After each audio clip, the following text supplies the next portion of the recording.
নমস্কার বন্ধুরা, আজকে সুপ্রিম কোর্টে এসএসসি প্যানেল বাতিল মামলায় অনেকক্ষণ ধরে হিয়ারিং হয়েছে, হিয়ারিং আরও হবে এবং অর্ডার পার্ট এখনো ডিক্লারেশন বাকি আছে। কিন্তু যে আর্গুমেন্টগুলো উঠে এলো মূলত এসএসসির তরফ থেকে এবং ওয়ার্কিং টিচারদের তরফ থেকে, বোর্ডের তরফ থেকে কি কথা বলা হলো সেই বিষয়টাকেই আমি তুলে ধরবো। এখন এই মামলাটি দুটো জায়গায় দাঁড়িয়ে রয়েছে। একটা হচ্ছে সেগ্রিগেশন অ্যাসপেক্ট, অর্থাৎ টেইন্টেড এবং আনটেইন্টেড ক্যান্ডিডেটদের সেপারেট করা যায় কিনা, সেই জায়গাটা একটা খুব গুরুত্বপূর্ণ বিষয়। সেটা সেপারেট করা গেলেই কিন্তু যারা যোগ্য তারা বেঁচে যাবেন। এসএসসি আজকে সুপ্রিম কোর্টে অত্যন্ত ভালো সওয়াল করেছে, অন্তত যেটুকু সামনে এসছে আপনাদের সামনে তুলে ধরার চেষ্টা করছি। তারা কিন্তু এতদিনে একটা জায়গা পরিষ্কার করেছে যে তারা কাদের সুরক্ষিত করতে চায়। যারা মেরিট লিস্টে ছিল বা কোর্টের আদেশেই যাদের নিয়োগ হয়েছে তাদের প্যানেল ক্যান্সেল হওয়া উচিত না, তাদের চাকরি থাকা উচিত, তাদের চাকরি কোনো মতেই বাতিল হওয়া উচিত না। পাশাপাশি যেটা বলা হয়েছে যে ভ্যালিডিটি যখন প্যানেলের ছিল না, অর্থাৎ এক্সপায়ার্ড প্যানেল থেকে যখন রিক্রুটমেন্ট হয়েছে সেইটাকে এসএসসি ডিফেন্ড করতে চেয়েছে। কারণ তারা বলেছে যে বিশেষ কিছু ক্ষেত্র রয়েছে যেখানে প্যানেল এক্সটেনশন করা যায়, তার সেটা কমিশন করতে পারে, রাজ্য সরকার করতে পারে। আর তারা কোন বিষয়গুলো ডিফেন্ড করতে চায় না সেটাও পরিষ্কার করে দিয়েছে। র্যাঙ্ক জাম্পিং, যেখানে কোনো পিছিয়ে থাকা, মেধার ভিত্তিতে পিছিয়ে থাকা কোনো ক্যান্ডিডেট মেধার ভিত্তিতে এগিয়ে থাকা ক্যান্ডিডেটের আগে চাকরি পেয়েছে, র্যাঙ্ক জাম্পিংকে তারা ডিফেন্ড করবে না। ওএমআর যেখানে মিসম্যাচ হয়েছে, ওএমআর মিলছে না, পাওয়ার কথা 0 হয়ে গেছে 53, সেগুলো এসএসসি ডিফেন্ড করবে না। প্যানেলেই নাম ছিল না, পরীক্ষায় দেয়নি, তারা চাকরি পেয়ে গেছে, তাদের এসএসসি ডিফেন্ড করবে না। এবং এসএসসি রেকমেন্ডেশন ছাড়া শুধুমাত্র বোর্ড হঠাৎ করে কিভাবে অ্যাপয়েন্টমেন্ট দিয়ে দিয়েছে সেই অ্যাপয়েন্টমেন্টগুলোর ক্ষেত্রেও কিন্তু এসএসসি কোনো রকম ডিফেন্ড করবে না। এটা অত্যন্ত বলিষ্ঠ এবং উপযুক্ত পদক্ষেপ এসএসসির। বিভিন্ন বিষয়ে যে প্রশ্নগুলো উঠেছে, টেন্ডার নিয়ে এসএসসির বক্তব্য হচ্ছে যে তারা একটা লিমিটেড টেন্ডার করেছেন, টেন্ডার করেননি এমন না। 4টে কোম্পানিকে তারা ডেকেছিলেন, তাদের মধ্যে থেকে একটা লিমিটেড টেন্ডার তারা করেছে। গ্লোবালি এটা একটা অ্যাকসেপ্টেড প্রসিডিওর। এবং এক্ষেত্রে এই যে কাজটা এসএসসি ডাটা স্ক্যানিং এর যে ব্যাপারটা, সেটা সকলেই যে পারবে এমন নয়, এটা খুব স্পেশালাইজড একটা কাজ, স্পেশালাইজেশন দরকার। তাই তাদের এই 4টে কোম্পানিকে ডেকে তাদের সাথে আলোচনা করে তাদের কাছ থেকে বুঝে নিয়ে যারা বেস্ট কোটেশন করেছে তাদেরকেই দেওয়া হয়েছে। এবার নাইসার কাছে এসএসসির কোনো ডেটা নেই এই তথ্যের যে বারবার উঠে আসে, সেক্ষেত্রে এসএসসির বক্তব্য হচ্ছে নাইসার কাছে সমস্ত তথ্য আছে, তারা নাইসার কাছে চাইলেই সে তথ্যগুলো পায়। এবং যখন যখন দরকার পড়েছে, আজকেও কোর্টে সওয়াল করার ক্ষেত্রে নাইসা কিন্তু তাদের তথ্য দিয়ে সহায়তা করেছে। এক্ষেত্রে মাননীয় প্রধান বিচারপতি বলেন, দেখুন এদের কাছে ডেটা আছে, কিন্তু এটা স্যাংটিটি কি করে থাকবে? আপনাদের কাছে যদি ডেটা না থাকে, আপনাদের কাছে তো ডেটা থাকার কথা। আপনারা একটা জিনিস বুঝুন, এই যে পাবলিক সার্ভিস, যেগুলো পাবলিক জব, এগুলো সাধারণ মানুষের কাছে অত্যন্ত মূল্যবান। তারা এর আশায় থাকেন, এর আশায় বাঁচেন, তারা পড়াশোনা করেন এর আশায়। তার সেই জায়গাটায় যদি দেখা যায় বিশুদ্ধতা নেই, সেই জায়গাটায় যদি দেখা যায় যেরকম সেরকম ভাবে হচ্ছে, তাহলে তার আর কি পড়ে থাকে, তাদের জন্য আর কি বেঁচে থাকে? অত্যন্ত একটি বলিষ্ঠ এবং মানবিক যে দৃষ্টিভঙ্গি প্রধান বিচারপতি, সেটা ফুটে ওঠে তার কথা থেকে। এসএসসিও তার মতো করে কনভিন্স করানোর চেষ্টা করে বা তার সাবমিশন রাখার চেষ্টা করে। তাদের বক্তব্য হচ্ছে যে ওএমআর শিট 1 বছর পর নষ্ট করে দেওয়া যায়, অ্যাজ পার সেকশন 21। সেকশন 21-এ আছে সত্যিকারই ওএমআর শিট নষ্ট করে দেওয়া যায়, কিন্তু যে মিরর ইমেজ সেটাও এসএসসি রাখেনি।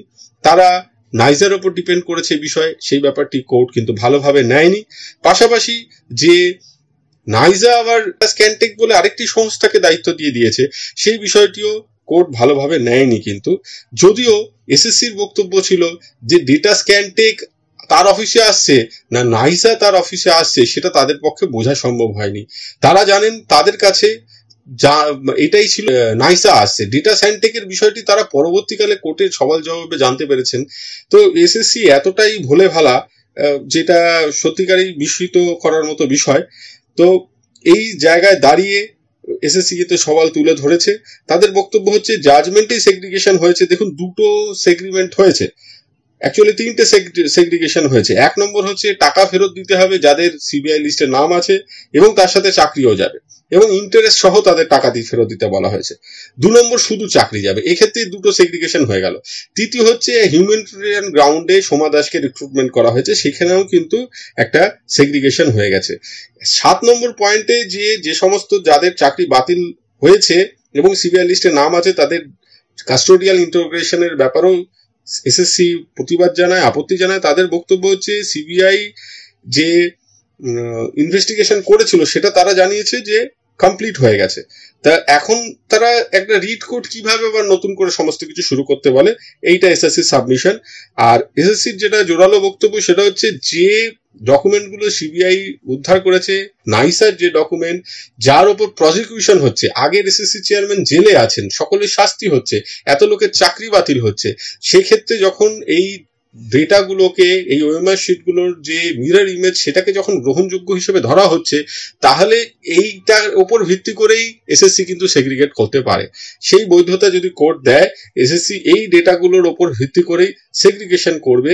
প্রয়োজনে যদি আরো খারাপ বেরোয়, মানে আরো কারো চাকরির ক্ষেত্রে যদি দেখা যায় তিনি যোগ্য নন, তার বাতিল হবে। এই বিষয়টি তুলে ধরেন। বোর্ডের তরফ থেকে তিনি বলেন এখন মোটামুটি 1,32,000 টিচারের মধ্যে প্রায় 18,000 টিচারের চাকরি চলে যাচ্ছে, মানে যেটা 1/6 প্রতি 6 জনে একজনের চাকরি চলে যাচ্ছে 9 স্ট্যান্ডার্ডের ওপরে টিচারদের। শিক্ষার সাথে রাজ্যের সাথে এদের সেগ্রিগেশন করে বাঁচাতে হবে। সেগ্রিগেশন করে এদের না বাঁচাতে পারলে ভবিষ্যতে কিন্তু একটা বড় ভ্যাকিউম তৈরি হতে চলেছে। এই সিনিয়র টিচার পরবর্তীকালে পাওয়া যাবে না, পরীক্ষার খাতা দেখার ক্ষেত্রে, হেডমাস্টারশিপের ক্ষেত্রে প্রবলেম আসবে। আর তিনি বলেন যে মাথা ব্যথা হলে পুরো মাথাটাই যেন না বাদ দেওয়া হয়, সেটা মাননীয় প্রধান বিচারপতিকে দেখতে বলেন। ওয়ার্কিং টিচারদের তরফ থেকে একটি জোরালো সওয়াল তুলে ধরা হয় এবং এটা বেশ গুরুত্বপূর্ণ যে 367 জন এমন আছেন ওয়ার্কিং যারা 2016-তে ফার্স্ট রিক্রুটেড নন। তারা এর আগে কেউ 1999 সালে জয়েন করেছেন, কেউ 2007 সালে জয়েন করেছেন, কেউ 2011 সালে জয়েন করেছেন। এদের মধ্যে কেউ কেউ আছেন যিনি হয়তো 1 বছর পর রিটায়ার করবেন। তনু চৌধুরী বলে একজন আছে, তিনি 1 বছর পর রিটায়ার করবেন। ফার্স্ট যিনি এই লিস্টে আছেন অতনু চৌধুরী, তিনি 2007 সালে জয়েন করেছেন। এরা প্রত্যেকেই কন্টিনিউটি নিয়ে এসছে, কন্টিনিউয়াস সার্ভিস ছিল, পে প্রোটেকশন পেয়েছে, এদের সার্ভিস বুক আছে। এবং এরা হাইকোর্টেও রিপ্রেজেন্ট করেছিল নিজেদের এবং নিজেদের বিষয়টাকে নোট আকারে দিয়েছিল, সেখানে সুপ্রপ্রকাশ লাহিড়ী ছিলেন এদের অ্যাডভোকেট। কিন্তু জাজমেন্টে এদের সেপারেট কোনো ক্লজ রাখা হয়নি। তো সিবিআই লিস্টে এদের কোনো নাম নেই, এদের কোনো ডিফল্টার লিস্টে নাম নেই, এদের রেহাই দেওয়া হোক। তো মাননীয় বিচারপতি, প্রধান বিচারপতিও কিন্তু বিষয়টা বেশ নোট করেছেন মনে হলো। এদের ক্ষেত্রটা একটু আলাদা হতে পারে, যারা ওয়ার্কিং তাদের বিষয়ে তুলনামূলক অন্যদের তুলনায় অনেকটাই এগিয়ে থাকবেন তারা। আজকে এই বিষয়গুলো এখনো পর্যন্ত উঠে এসছে, আরো যা হবে আপনাদের সামনে তুলে ধরবো। আপাতত এইটুকুই। সকলে ভালো থাকবেন, সুস্থ থাকবেন, ধন্যবাদ।